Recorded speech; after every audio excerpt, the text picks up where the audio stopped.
video. This is all about what is happening in the Southeast. So if you do not understand Igbo language, I'm very sorry for that, because this video, I really want my people to really understand what is happening in the Southeast. This is okay. Insecurity. Attend army in Nigeria. Nandem Sahabun the Nachi Ali Bos the Baka Kono. Ihuna Yojan and Alibo. Kana Kapani who Makayana written Nigeria government. Yaman one law on neck Jiribiani Yonka, Basisiani Lafo, Okuko Basaramas in Nnamdi Kanu. Not Asari Dokubo Buronishi, Niha Basara insecurity in Alibo, Okasquanimo state. Because Bruna election Yonka, Echefuala Itosaya, who nine dozo, Weko Herela, Kahumata Alibo, Nkekasi Bea, Obrona Tab is to give Yaba, because Echefuala Makana subscribe button, Yana like button, they will. Alibo na had nwa obere ndị be anyị na-agba mbọ na-eshi ọnwa ịlanụ ọtụtụ ndị mma na-ada alaba ụlọ na-ada ekwuba okwu ịga mee ihe n'ụlọ na-alazi na-eme survey maka ụdịka ihe ha nwere ike ịdị na-eme na ka ha ga-esi na-ewelagasị akụ na ụba ha ụlọ dịka ndụmọdụ anyị na-enye ha sị onye nwere shọpụ abụọ na Lagos ga-emepe ofu n'ụlọ chọọ ahịa dị mma mepe. So ndị be anyị na-afọ egene ntị anyị na fan then ka esi achọ ala na ihe ndị ọzọ n'ụlọ arịgole nke Lagos agbadago. So o gosi na ndị be anyị uche ha dị ya, mana ihe mmekpa ahụ anyị ka na-enwe dịka one na ole anyị gabigara n'ụlọ, maka agara m n'ụlọ ahụ mee guest speaker na funeral lecture ihe uduru fọ nna anyị ukwu iwu anyanwụ. So ka anyị na-aga anyị na-enyocha na-ajụ ajụ na-akpa nkata dị aṅa ka anyị chọpụtara na ihe mmekpa ahụ na ihe gbasara insecurity nọ n'ụlọ ọba aka mere. Enwere ọnọdụ achọrọ idebe anyị ndị kpara nkata ama mana anyị amaghị ya na-ekwu ya na-ekwusi ike. So anyị si ebe a ha si ebe a ha ka na-epushi na-agba mbọ dịka press conference anyị mere n'ụmụahịa pụta na TV tụọ ndị amị aka kpọọ ha aha kpọọ federal gọọmenti aha na aka ha dị n'ihe na-eme n'ala Igbo. Ha jụọla oyi ịla n'ala Igbo gba ihe ọbụla gbasara ndị amị na tigbuo zọgbuo ọ benatala drastically. Ha anaghị emezi oke tigbuo zọgbuo.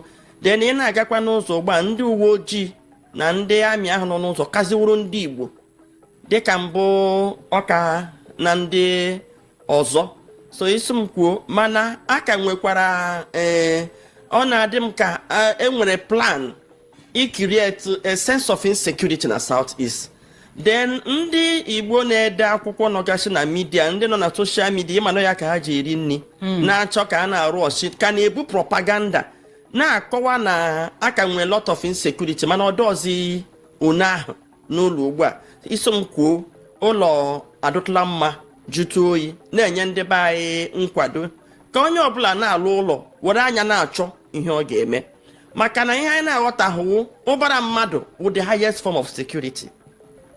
Ị na-aghọta ịla ike akpụrụ ndị amị niile nọ n'ụwa ga-akpụnye ofu ebe mana enweghị ọtụtụ ndị mmadụ n'ebe ahụ na-akpagharị ọ ga-afịa arụ ndị ahụ ichekwa obodo. So ka anyị mata na ofu ihe na-echekwa obodo population, then ihe ọzọ dịkwa ka ibe ya na ihe na-emepekwa obodo population. So ka anyị were n'onwe anyị otu ya uchu mara ihe ga-eme ka anyị na-ala na-ewelachi ihe na-ekirete ọrụ like dịka my estate m na-eme n'Enugu ugbu a ewele m mmadụ nọ n'ọrụ. Ịghọtago? That is creating job opportunities. Enwekwara onye otu m nọkwa into real estate onye isi ndị trusted choice ọ lago n'ụlọ were onye ọrụ ya nọ na Lagos a postuo ya n'Enugu. Ịghọtago? Ma nwekwe ndị ọrụ ole na ole ọkwe na-aghọta. So a na-ala na-ewelachi ihe n'ụlọ ụbara mmadụ a na-abịa na-enwe mmepe. So ịjụọ m sị gị na ala Igbo adụtụla mma ọdụ na-enwekwa ihe dị iche iche nke anyị ga-eripọtụ bụ ihe na-eme iji gosi na insecurity na ịchụsịsị ndị mmadụ n'ụlọ wụ plan ndị obodo Naijiria nwere.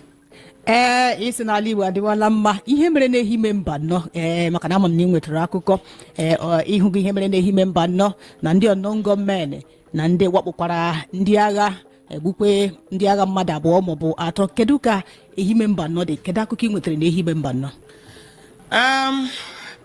Ahụrụ m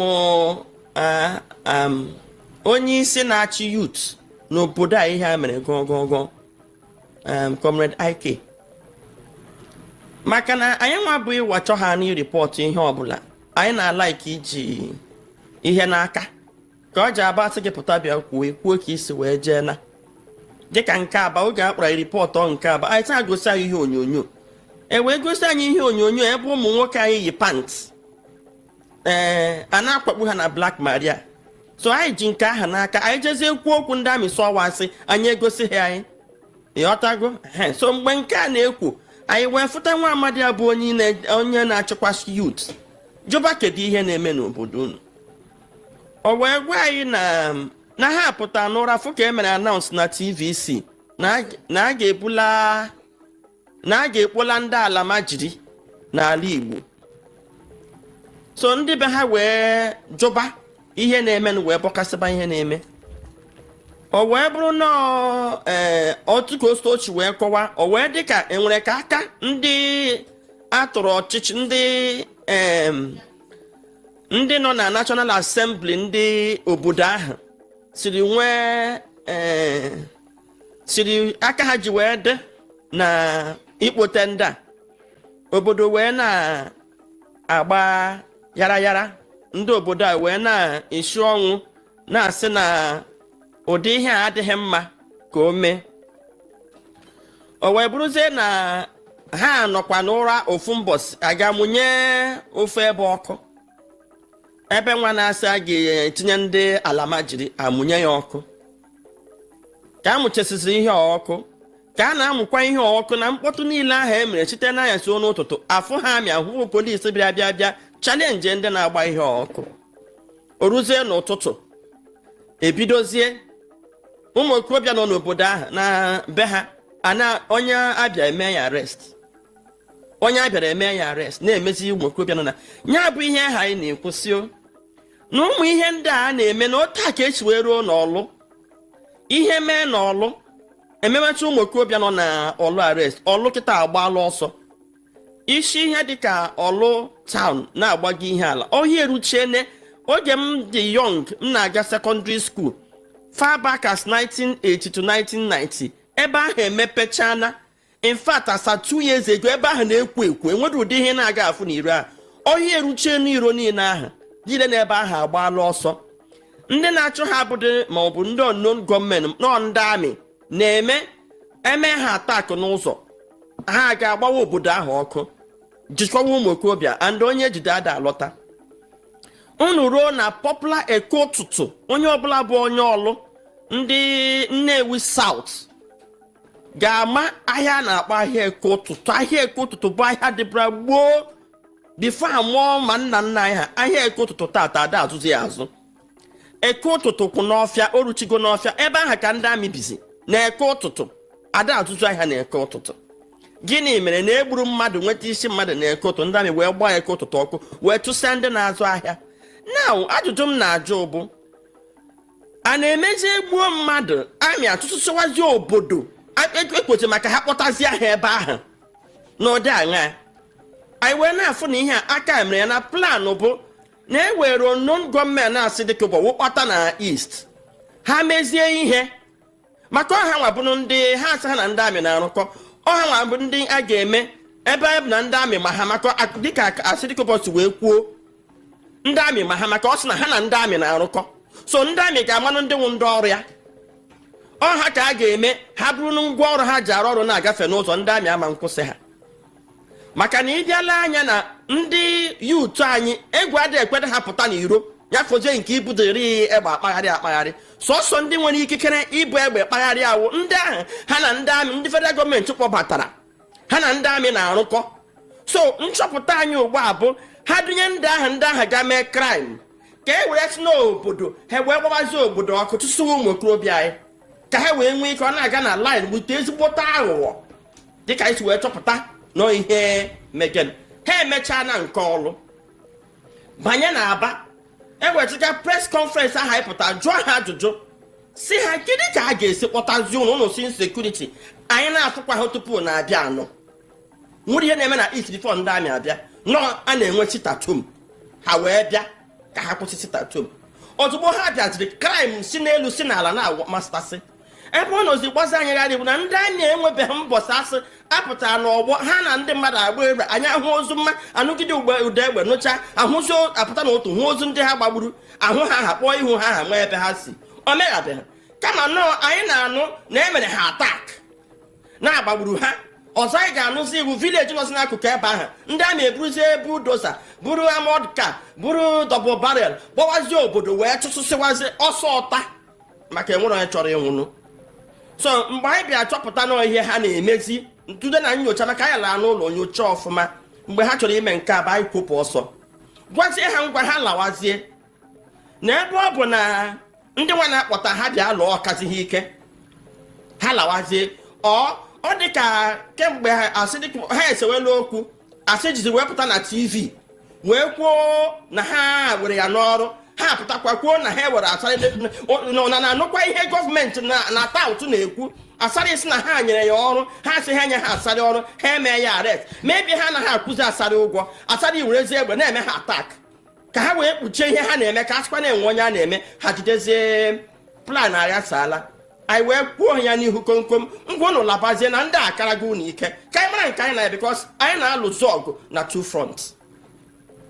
So mgbe anyị nụkwa nke mba anọ anyị ahụ na ha emechaa na nke ọlụ mikpuo na mba anọ chitezie na ndị nọ na haus ọ mebi na ha bụgo na ihe gbasara nke amị na asịrị bụ na ndị Igbo enyopugo ịma okwu na-apụtazi ha chọzie ka ekpurozie ndị ala ma jiri bụzi ndị Awụsa kpụbazie ebe ahụ.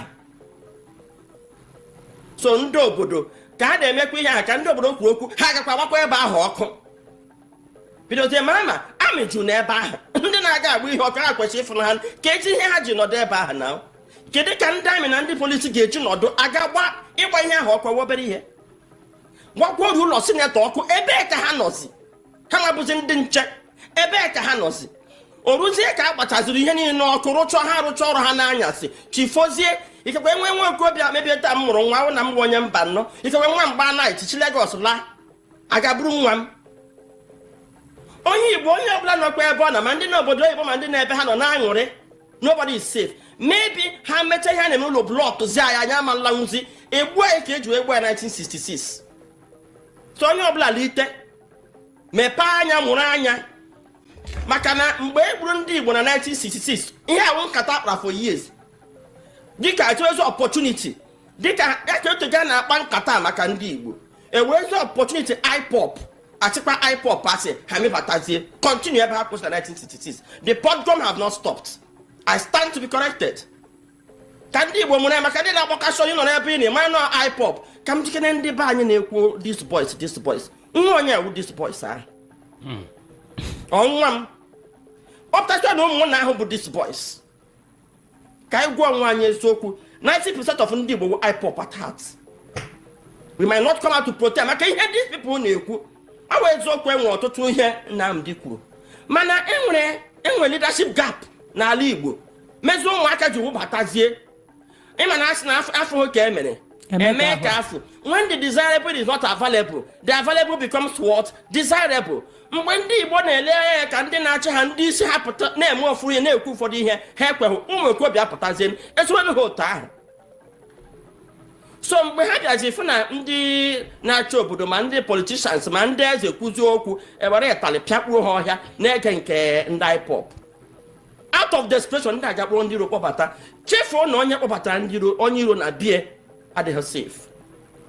Onye na nwanne ya na-alụ ọgụ ya ga-akpọta onye iro ka ọ bịa gbuo ọgụ egbupụ nwanne ya egbuo bikọs unu na-abụbụ ndị iro. Cheta na akụkọ Afọnja na Kwara ọya na ndị Fulani Igbo je Kwara today. Afọnja chọrọ iwu eze ga-akpọta ndị Fulani so ya lụcha ọgụ gbuo eze gbuzie Afọnja were eze onye na-eme n'ala Igbo. Nna ya ukwu Hope Uzodinma chọrọ iwu eze sọmụnwe eze ga-akwụ ọtọ maka ọ pụta na TV na-ekwu nke onye kwuru ọ sị ọ bụrụla ọsọsọ mmadụ labụ fọrọ Imo steeti atịba ha nla ahụ onye ọbụla nụrụ ya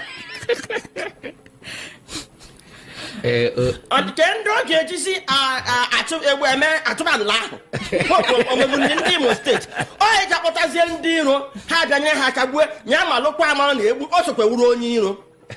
Chetakwa na akụkọ Adaka boro Sunday Nigeria lụso Eastern ọgụ ọ bụrụ ụzọ nwụọ ndị Igbo ka nọkwa mana ọ nọghị ndụ alụcha ya o ji wee kwere ma asị dịka ụbọ ọ sị nna ya aha ya wee dị abalị ya na-egbu ndị Igbo ga-enyere ha aka alụ ọgụ mgbe a ga-awakpo ha ewere ya gbuchaa ndị Igbo nke ha wee ofe ntufu maka confusion n'obodo na South karịrị nke ndị Igbo. Madam Pinto o nwere ọtụtụ ihe ịtala ya bụ ụkwa jaa ya bụ eze mana ka elegona ya na ka o si wee metụta ị ga-asị n'uche nke gị uche onye adị njọ ị ga-asị n'uche nke gị maka ọtụtụ ndị nwere ihe metụtara aka metụta amụ ị na-ekwusị kedu ndị bụ IPOB anụnwa ọ bụkwa ụfọdụ ndị na-asị na ndị ụfọdụ ndị na-eji eyiri awụrụ atụrụ banye na awụrụ ndị ihe anụnwa mana ị ga-asị n'uche nke gị na ọ bụrụ na emewe ngagharị iwe ọ kachasị na steeti Imo iji maa atụ onye ịkpara aka n'ọnụ ụbọchị anyị nwere nso nkwa anyị jụọ ya maka ngagharị iwe ọ sị na ihe abụkwa n'ihe dị ha n'obi kemgbe mana ọ bụ ebee ka a ga-eme ya mamịrị dị mma iji eme ụtarị mana ọ bụ ebee ka a ga-ejide aka ọ dịghị gị na ọ bụ na ndị Igbo maọbụ ndị Imo maọbụ ndị Anambra ga-ekepụta mmadụ ga-anwụ mmadụ ga-adị ma sị na ya achọzi gị nda anyị chọrọ nda anyị achọghị gị nda n'agbanyeghị na enwere ike igbuo na nke a nwere ike ime ọ bụrụ na o rubeghị gọọmenti etiti ntị o ruo ha ntị.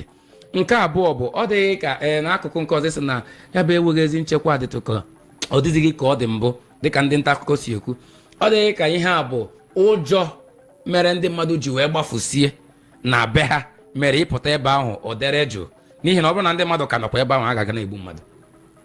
Ihe mere na ọ na ọ bụghị ya maka na nkata akpa achụsịa obodo a abanye n'obodo ọzọ dịka m ji wee kwuo achọla ọlụ ọhịa na-eruche ebe ahụ chọọsụ ma uhu mana oge a ha na-achụ ihe a enweghị onye na-ekwu okwu enwe onye ma ihe na-eme mana kịta amatazi ihe na-eme ha ajụọla oyi ọwụhụ maka na obodo ego juden nke ọzọ ịjụrụ maka ngagharị iwe. My brother, the worst battle any man can fight is internal battle. You can't win it. Ọgụ ime ụlọ adị enwere onye na-emeri gwa kene m ụmụnne maybe ha dị asaa nna ha kpakọọ akụ na ụba ọgụ subiri ha ga-akpọta ụmụnna bịa kpe ikpe to ihu ana nga ekpegide ikpe ha ya bie ebie ịghọtago maka na agha na-alụ bụ ndị kwesịrị ịnọ chedo ihe echedo na-alụ ya bụ agha ngwa kịta now isi ka ị gawa ngagharị iwe n'Imo steeti nke anyị fụrụ ọtụtụ onye isi ala bụ nwanne anyị nwoke anyị debere ka ọ chekwawa Imo steeti gazie were ndị DSS ikekwe bụ ndị ugwu na ndị amị were egbe che gị onye ga-ekwukwe n'okwu federal gọọmenti ọ ga-ekwu okwu onye ga-elidizi ndị Imo steeti to do protest maka agbajigo gị aka maka na onye isi gị dị onye kwesịrị ibudo agha tụgharịziri gbawa gị egbe ọ confusion oke n'ọhịa ngwuri n'ụzọ ndị Igbo ejuru ụjọ mara ndị Igbo ọkachasị ndị Imo steeti ga-aba ọkachasị ọlụba anyị ọlụ abụdo ebe a na-aga enyi ha onye na-eme ihe ọkwa onye ọlụ ebe ka ị ga-esibido nlụbanya bụ ọgụ so ọwụ internal war ebe o ji na-agbawa obi na-agba anya mmiri na agha nọ n'ụlọ ọ bụrụ na anyị elite họn wee gbochie nke nọ n'ụlọ wee chee nke nọ n'ihu ya bụ agha ga-enye ezigbote nsogbu anyị ya ka o ji dị mma ka akwado ụmụ nwaanyị na ụmụ nwoke alụgo agha emerigo ụmụ nwoke n'agha ada emeri ụmụ nwaanyị n'agha maka na nwaanyị ọbụla ga-akwado ịnwụ maka nwa ya nwoke ga-ama fensị pụọ ga lụrụ nwaanyị ọzọ ọgụsie ike nwoke ama fensị mana nwaanyị ga-eke ndụ ya nke isi ndụ ya dị na nwa ya mụrụ adụhụ maka na enweghị nwaanyị etu a m nọkịta na ihe ahụ 50 years mmadụ m na-ele na mmadụ bụ egbe ala be m mma na m a ga-eso gba m trutru di m ga-asị ọba ahụ na uru na ya gakwasoro nwa ka ya chọọ wee mana mụ ga-asị ọba uru na m dị ndụ ụmụ m anwụsịa ka m gachedo ha. That's the spirit of women and that is why ọ ga-elugidere ụmụ nwaanyị elite forget it, they will win that war. Anyị chọrọ nkwado n'afọ 1929 aba women riot aga m echeta n'ihe mere n'ụbọchị ụnyaahụ akụkọ ka m nụrụ maka na amụbeghị m nne m amụbeghị ya n'oge ahụ mana dịka esi kọrọ anyị n'akụkọ ụmụ nwaanyị kulitere si na ozugo enough is enough ha hụkwara isi ya. Ọ bụrụ na ile anya na ihe na-eme n'ala Igbo ọkwa n'ogene ọtụtụ ihe kpatara ihe a bụ na eji Maazị Nnamdi Kanu eji ihe ejikwa na itinye iwu onye nọrọ n'ụlọ kwa ụbọchị Mọnde bụ ka mara ma ọchịchị etiti ga-aṅa ntị tụwapụ ya bụ nwa amadi n'ihi na aka ya dị ọcha. Ọ bụrụ na ile anya ụfọdụ ndị gọvanọ nwere n'ala Igbo apụtala ụbọchị Mọnde ma ịpụta ga ahịa a ga-emekwe shọpụ gị nke a mee shọpụ gị nke ọzọ, mana lọlọ Nneka Chimezie ka m ji oguche onye adịghị ya njụ kedu ụzọ iche kacha mma ugbu a ụmụafọ Igbo kwesịrị iso, maka na ile anya anyị nwetara ozi n'abalị ole na ole gara aga na DSS achọghị ma ndị dọkịta ma ikwu n'ibe Maazị Nnamdi Kanu bịa hụ ya, onye lọya ya nọ na-eti ya bụ mkpu. Kedu ụzọ iche kacha mma ugbu a n'ihi na anya na-atụlele ọtụtụ ihe iji were hụ na atọhapụrụ ya bụ nwa amadi n'ọdọ DSS mana enweghị nke na-amịta mkpụrụ ọbụla? Kedu ụzọ iche ndị Igbo kwesịrị iji so ihe gbasara Maazị Nnamdi Kanu ugbu a ma hụ na atọhapụrụ ya na DSS? Enwedị ihe ndị Igbo ga-ebe na-akwakwuo n'okwu a ga-eji tọhapụ Nnamdi Kanu. Eji Nnamdi Kanu enwe ihe eji ojide Nnamdi Kanu, and part of ihe awụ ihe a na-eme n'ala Igbo achọrọ ịnara anya ala Igbo and aka ndị ọcha dị na ya. Gịnị nwanụ British High Commission yesterday takọlụ Peter and ụmụ nwaanyị Igbo nwe na assembly, anyị ga-asa ya okwu ahụ okwu, anyị ga-edere ya okwu saa ya. Peter Obi si na ndị gburu gịnị nwanụ Star Times n'Imo State, ndị gburu Super Sport TV, yes, no non-state actors. Nwaanyị efepụta correct wise no na-akwado ndị ori. Peter Obi we stand by that is correction. Na nwaanyị a ọwụ na ọnụhụ mgbe Asari Dokubo pụtara kwuo na federal government engage ya to guide SouthEast. Kedu dị ka ndị ọ chọrọ ga-guide SouthEast? Asari Dokubo bụ onye SouthEast. He is a non-state actor. Nwaanyị a so maka na egburu Super Sports ndị na-egbu n'Imo State ọ dị afịa. Ọ dị ekwu okwu Nnamdi Kanu eji ọfụ ya. Gwa kene m ihe ndị Britain ihe niile ndị ha na-eme maka enyemaka ha mekwere cheta ndị SouthEast. Gịnị ka anyị mere ha? Anya ha lụrụ agha n'Israel ugbu a. Ha na-atụpụga n'inyewe ndị na-alụ agha ọkụ. Mgbe eji agụ ugbu si anyị ebe a ọkpa ha kwado kwa na-atụ bọmbụ ha nwa bụ Britain. So Nnamdi Kanu eji ma aka ndị ọcha ya na ndị a na-enye nsogbu ahapụga dis agbụrụ ha lite n'Africa ọ ga-enye ha nsogbu their own interest. Ya chọrọ ikpochapụ scatter all over the world nara ya ala Igbo because ejisi napaghala anyị ala Igbo anụnwa anyị enweghị ebe anyị ga-akwụ na-ekwu, enweghị ebe anyị ga-akpọbe. So Nnamdi Kanu ejiwo ka ndị Igbo ka na-ekwu so enwe ihe ha na-eme n'ala Igbo asị na ndị be anyị na-eme ya n'iwe. Gwa kene m the highest form of protest wụ na ekwubara aka gị ọcha ka eji mgbe mmadụ nọ bee wụ a crime. Ka m na-agwa gị na okwu na omume ndị na-achị anyị achị bụ ndị ka na-create wrong impression.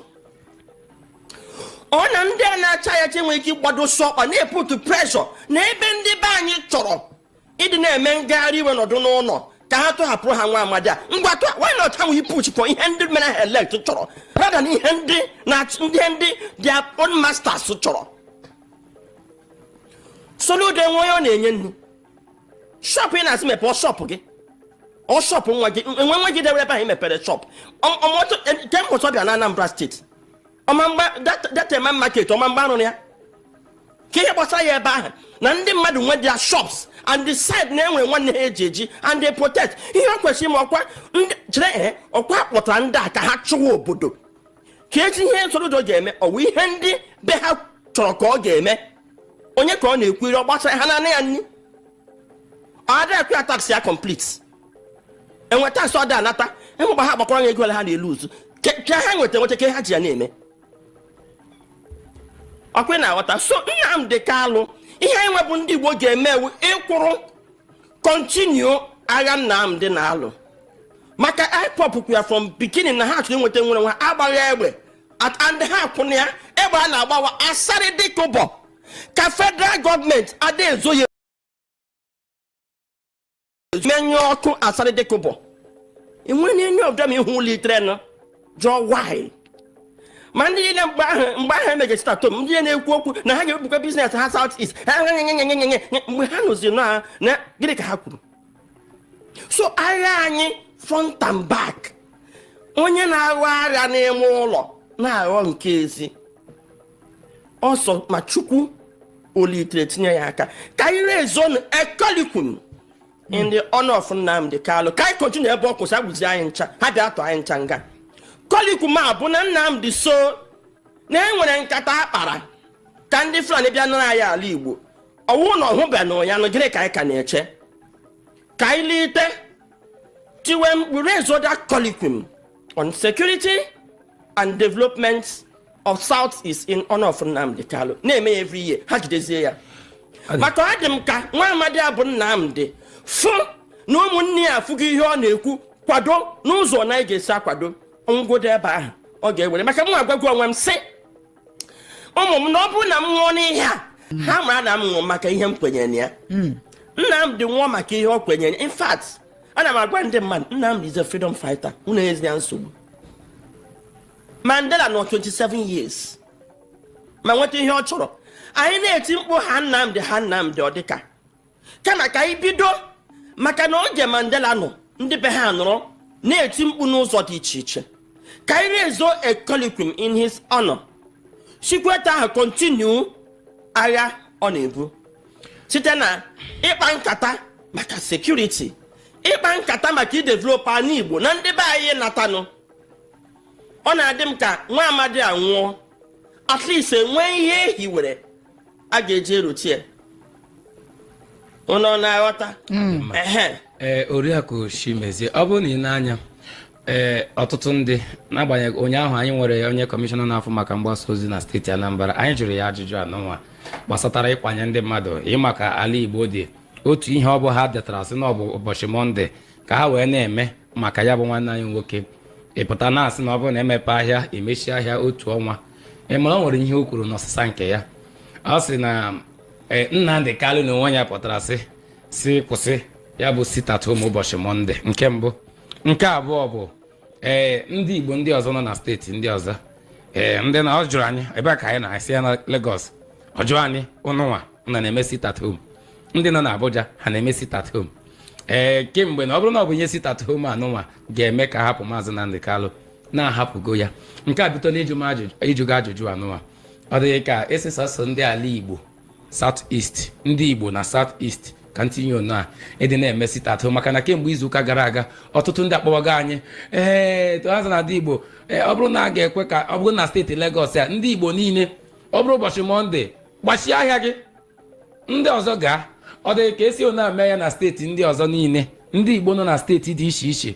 maka na na-eme na ala Igbo a ga-asị na ọsọsọ ala Igbo ma ndị Igbo asị na ndị Lagos ọ bụ na ndị Anambra na-eme ụbọchị Mọnde Lagos Tuesday ọbụla nwere oge ya-apụta Abuja Wednesday nke a eme ya otu a na o nwere ike ime ka tọhapụ Maazị Nnamdi Kanu nke a ị nabatara ya okay Emma we forget so easily ndị IPOB apụtago kụọ ekwe kụọ ogene so kwụsị sit at home akwụsị ya pụtawazie ndị a wee buru egbe bu ya sị Dokubo emepezi ahịa agba ọnụ ya ebere mgbe ndị mmadụ atak gbawa aga n'ahịa agba ọwa ya anụ ya ifuru ma n'ahịa Ọnịcha ndị mmadụ agbabasịkwa bak na onyere ọ ga-adị gị surprise ugbu a na ndị abịa mepe ndị ama na ndị Igbo ma ihe ndị abịa mepewa ahịa ugbu a na ndị same people abịa na-ekwu ihe eburu egbe gbaa ha ga-ebekwa ya pop too na ndị na-agwa gị ugbu a na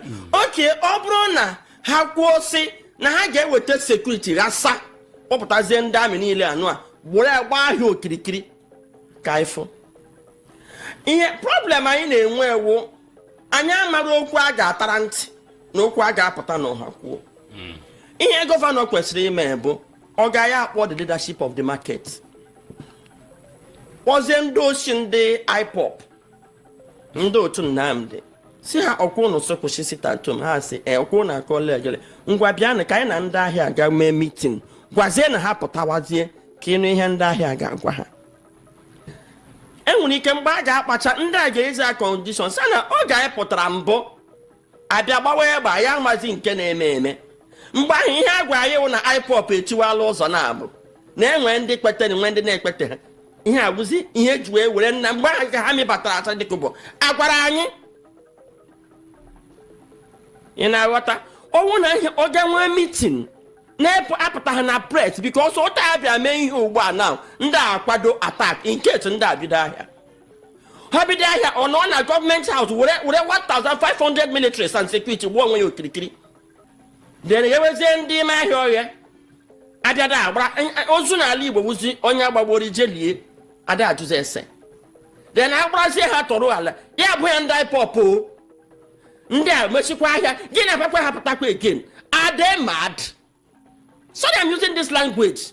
Uche ha ọnọzikwa ya so ndụmọdụ m na-enye Soludo na ọda iro n'ọka mbọsị sitatom ọka na-azụrụ onwe ya because enweghị any news about it. Ndị mmadụ na-apụtasị enwede mgbe ndị mmadụ na-apụtasị mana ọ apụta metre taa ndị mmadụ pụtasị ha kwado maka ha manago so ha were nwayọọ kpọọ ndị a nyere ha kwa ilu ugwu na ha bụ mmadụ na ha nwere a right to decide ịbịa ahịa ma ọwa abịala ahịa tritie ha ka ndị ha na-achị achị anaghị achị ndị Igbo achị a na-edu ha edu ha pụtawule threaten anyị Soludo Dude or his officials ha buru ụzọ mee meeting with ndị isi ndị IPOB Nnamdi Kanu pụta mee declaration again say no more sit at home, engage them were nwayọọ nye ndị mmadụ confidence and provide security.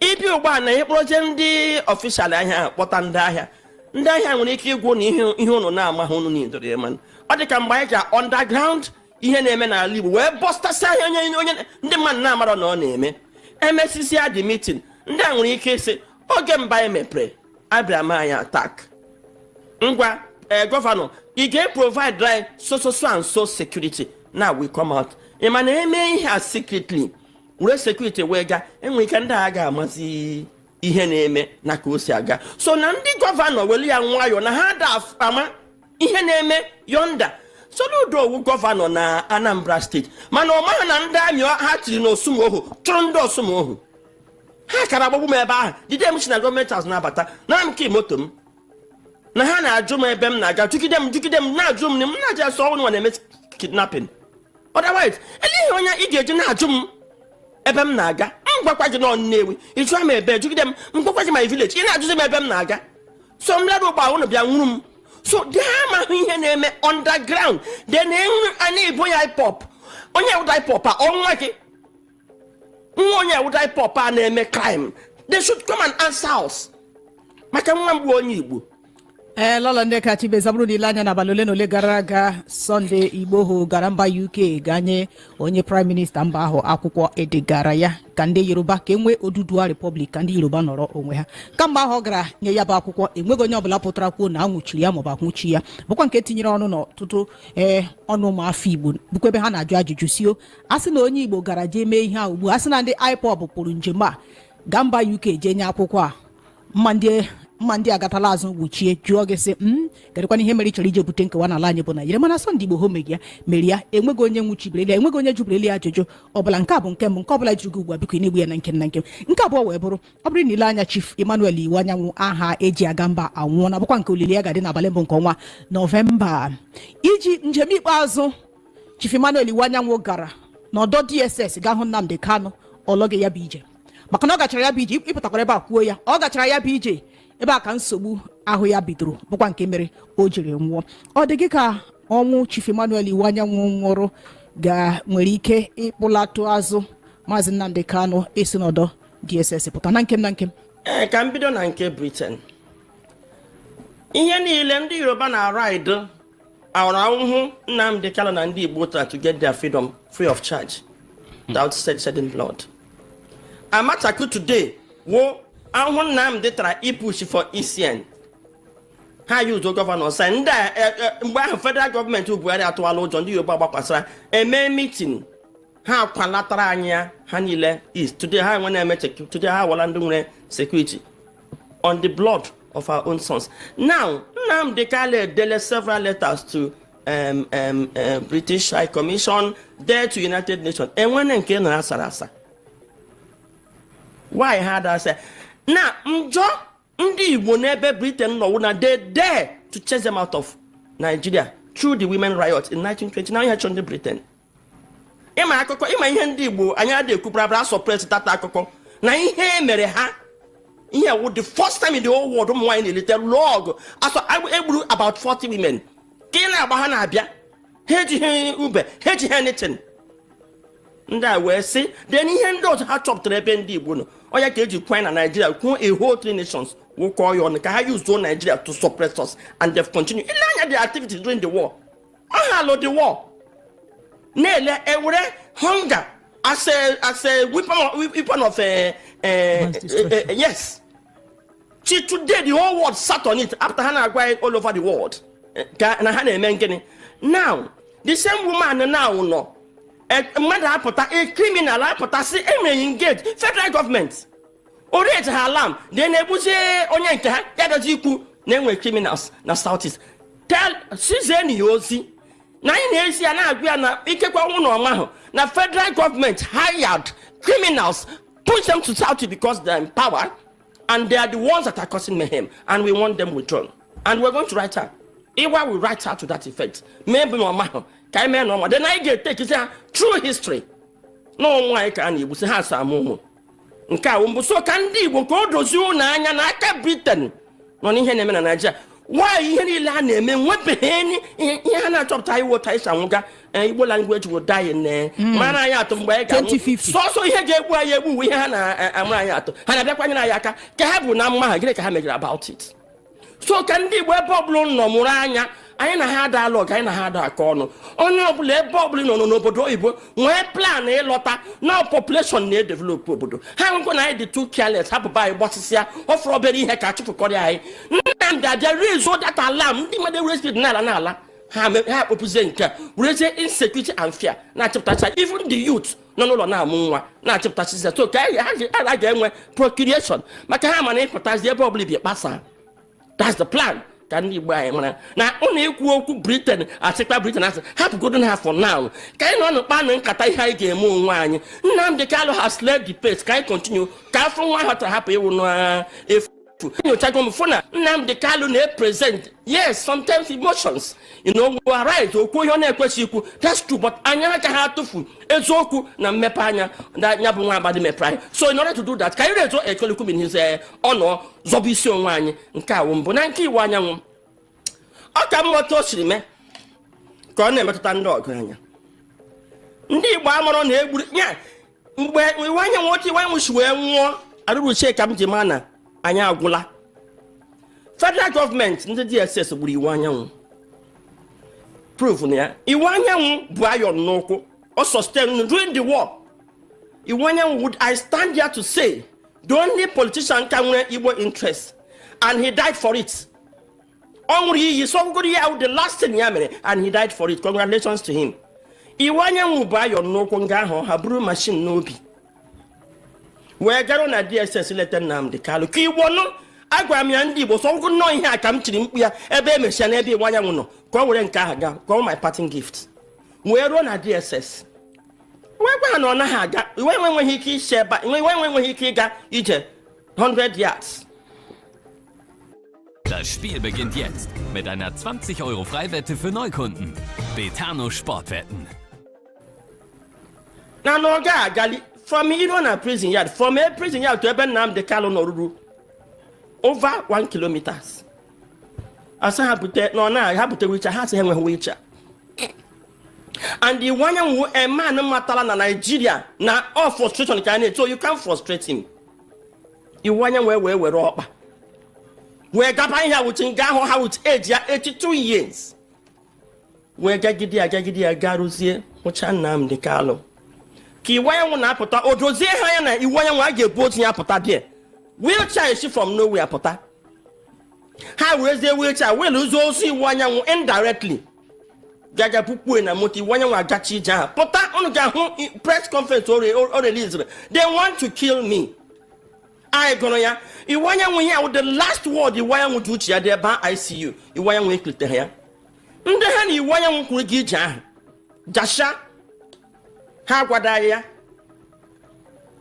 had to personally make call to onye ga-agwa m nke na-eme eme wee ghọta na egburu Iwanyanwu na DSS nwoke ahụ agachazi na lọta breaker down ụta ka esi gbuo chi bụ ọkadigbo ebe a na-eme campaign agbaga ihe n'ime ya nwụọ Nobody talks. I can no na-achọ ndị niile a na-awụgharị na-achọ Hope Uzodinma na-achọ vice president na nke ha na-achọ ha chena iwu anyanwụ ka ha ka iwu anyanwụ mma. Onye nọ na-egbuo nwanne ya na-awụlie na ewepụla onye nọchiri ụzọ ọ maghị na enwe onye nọchiri ụzọ. So ihe a bụ ihe gburu iwu anyanwụ Igbo nọ ebe niile ha nọ nwee the right information today. At least that man ka ọ na-anwụ ka ọ hapụ ịhụ na dike dịka iwu anyanwụ nwụrụ ekpuche ihe gburu ya.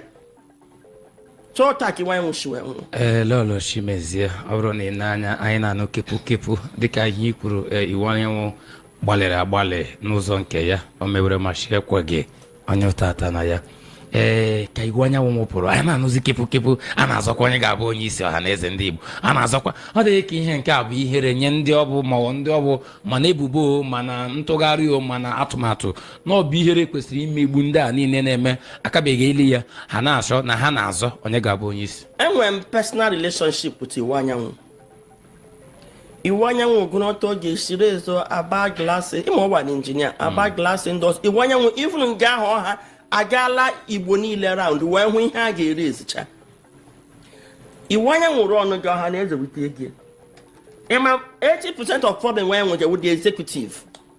Maka iwu anyanwụ bịara ichenji the face of ọha na eze ka ọ wụrụ ihe ndị Igbo mega expect. Ịma na ndị a naanị ihe a ha na-eme ewu ihe ha jiri enwe ndị warehouse ha wụ ọha na eze office ndị ihe ha jiri by Betrayal. Enwe mgbe m chọrọ imezi ọha na eze Lagos na-aga na-ahụ ndị isi ha one by one ka anyị bịa together. So enwe onye mkpọ so that ka anyị kwụcha onye ahụ ga-asị azụ mata ebumnuche ha. Ịma ihe m ji ekwuchi that movement mkpu ikwu hey adị Igbo ime ka atụmatụ gị nke a magbuo onwe ya m lawa aga mite ya asị nwa ya amadị ihe ọ na-akọ nwa ya amadịta enwe ndị ọchịrị imechi wee out nwaanyị amadị na enwere ndị ihe ha na-eri aramagha na Betrayal a na-enye ọha na eze na Lagos a. So dị ọha na eze unu na-ekwu maka ya gịnị ka iwu anyanwụ ji chi ga-ahụ Nnamdi na-ediri ndị a ozi ka aga jọọ ndị ugwu ihe na-ese nke ahụ unu nke news ya sụkapụrụ ha ga-ajụwa ha ka ayọọ ha ara agba ndị Igbo o egbucha anyị gakwa ịyọ iwu anyanwụ n'ihe bee ọkọkọrọ niile ha na-achọ nwe ihe ọ ga-eji pacify ya ndị Igbo kwuru nwere ụdị mmadụ ihe ọkụ ọ ga letere ha Nnamdi Kanu ha chebu ihe ebe ahụ ma ihe ha nwere ike ime ya dute ọnọdụ ya nwụọ. Iwu anyanwụ Abiola egbughị ya egbu Abacha egbughị ya egbu. They are very smart and clever. Ha clean slate emecha ya akụsasị aka so ịmanfụ ya so ọha na eze ị na-ekwu maka ya iwu anyanwụ nọchiri ha ụzọ ka epupụrụ gị na-akọ akụkọ otherwise ha kwesịrị release this statement. Ha kwesịrị ilite tie otiti tie mkpu by now ha ka na-alụ ọgụ ọnwụ iwu anyanwụ.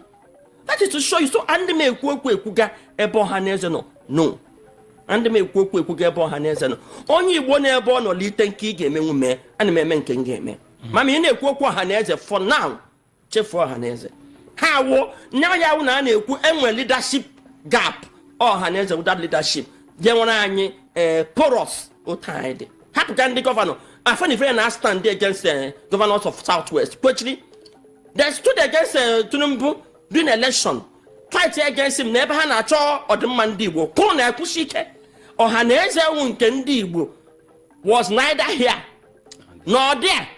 Gịnị iwe ha ego ekwesịrị ibutere ha for election mgbe eme oge election ruo ha balance ya mecha budget ya ha ga-eme ka this guy wepụta bịa ha aja na gari for what while ndị south Edwin Clark they stood ndị middle belt they stood afenifere on the ndị ọha na eze kịta na ihe a na-agba mbọ ya onye a ga-eti onye otu ha so ihe gbasara ọha na eze for now ọnọ inyi na-ekwudo okwu riot ọha maka ndị Igbo ga-elite me riot against ahazie ya enwedo onye governors ndị Britain ile anya government of Nigeria wu Britain Kingdom of Britain leadership natural leadership ndị ọzọ ọsọsọ nke ndị Igbo dị porous ndị na-achị obodo ndị ọzọ southwest wu leaders and not because politicians were a creation of Britain and I control Nigeria from center. Now, from that center, I was here to state, this is how Britain rules us. ndị shiri ike ewu ndị denwe their local leadership kwechiri na fight against the governors ha mehie ha asị ha mba emeted ya dịka Tinubu mgbe a na-agwa Tinubu n'ihe a ka anyị na ndị Igbo jeshi ụmụnne anyị achụla ka ndị aga and they stood and fought. Mwa sponsor Peter Obi's book launch. Onye wo father of the day wo Papa Ayo Adebanjo. Most of ndị niile anyị kpọrọ ndị Yoruba ndị nọ n'ikem ndị Igbo kpara abịa doka ha ajasha. Ya bụ na elolo ne kachimezie ị na-ekwu na ya bụ ụzọ ka dị anya ọkachasị ka o siri metụta ọhaneze ndị Igbo nakwa ndị Igbo ha na-achịkọba. Ndị Igbo nochi mere riot. Leading against ọhaneze demand for a change of leadership. Ndị Igbo the governors. Gọvanọ Mba na-agbalị. Abia State na-agbalị. Ole ha nwere ike. Ọsọ chụwa ha. They might compromise. Mana ọhaneze onye echụga ha. Anyị tinyere ha there to protect our interests. So ndị Igbo rise against them. Lehe na Lagos, let Solomon. Ofu onye gara ike na anwụ. Ọkwale na Lagos a na-akụ ichie were ka ihu goro ha lead protest. Mgbe ọbụla ha pụtara ebe a jụọ ha sị na ha na-alụ agha uche. N'ọba egwu uche ka a na-agba. Ha lotuo enwe ihe m gwara youth leader ndị mba nọ. Because we actually want to go and do press conference n'Owerri on the TV. Ka anyị jụọ ha ele ihe ga-emedu mgbe ha crime na-eme njacha. After crime na aga na-eme ndị man arrest. Onye ma arrest na awụhụ on the scene of the crime. Need to stop ndị mmadụ. Ya na-atakwa ọnụ si ya the problem. Emewe ọnụ mapụtasha. Ichefu na ọngụnwa the chief security officer, leader of the youth. Ndị ga-ebu ụzọ anwụ. Mgbe na ọchịchị ahụ mmadụ ihe ọwụ. Na ọta nsogbu da n'obodo ndị ga-elid ha. Gị na-ajagharị nkwenye na-akpọ PG onye wu PG mmadụ ihe wu youth leader. Ọkwa youth ka na-eme arrest ọnwụ ndị ka na-eme arrest. So most of these positions maka na politicize go all the leadership n'ala Igbo. But PG so everywhere. So I na-adọsi ya ụdọ na-azọ ya azọ maka ihe a ga-erite from government.